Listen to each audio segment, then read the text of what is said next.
ఉన్న మామిడి కొమ్మ మీద పూలు రెండున్నాయి. ఒక గూటిలో నా రామచిలకుంది, ఒక గూటిలో నా కోయిలుంది.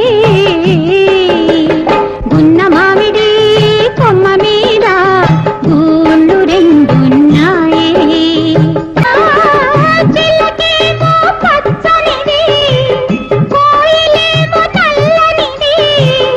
అయినా ఒక మనసేదో ఆ రెంటిని కలిపింది.